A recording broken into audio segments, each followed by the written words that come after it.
Il me fallut longtemps pour comprendre d'où il venait.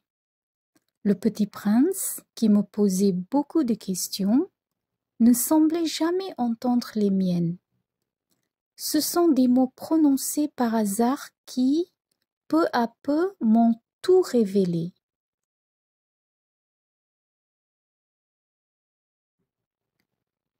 Ainsi, quand il aperçut pour la première fois mon avion, je ne dessinerai pas mon avion, c'est un dessin beaucoup trop compliqué pour moi. Il me demanda: qu'est-ce que c'est que cette chose-là? Ce n'est pas une chose, ça vole. C'est un avion, c'est mon avion. Et j'étais fière de lui apprendre que je volais. Alors, il s'écria: comment? Tu es tombé du ciel? Oui, fis-je modestement. Ah, ça c'est drôle.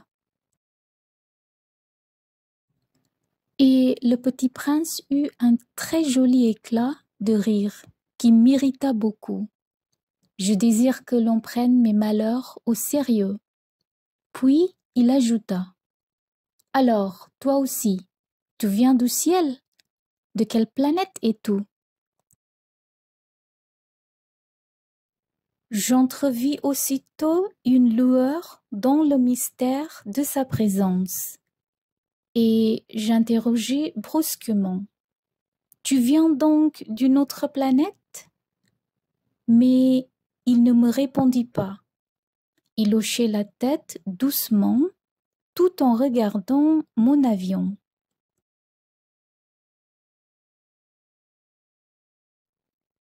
C'est vrai que là-dessus, tu ne peux pas venir de bien loin. Et il s'enfonça dans une rêverie qui dura longtemps. Puis, sortant mon mouton de sa poche, il se plongea dans la contemplation de son trésor.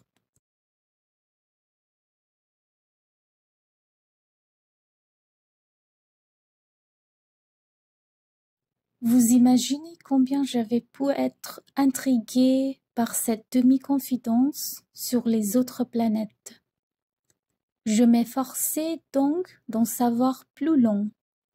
D'où viens-tu, mon petit bonhomme? Où est-ce chez toi? Où veux-tu emporter mon mouton? Il me répondit après un silence méditatif. Ce qui est bien avec la caisse que tu m'as donnée, c'est que, la nuit, ça lui servira de maison. Bien sûr.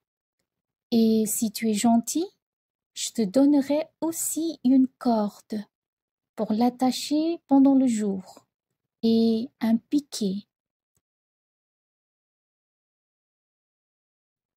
La proposition parut choquer le petit prince. L'attacher? Quelle drôle d'idée!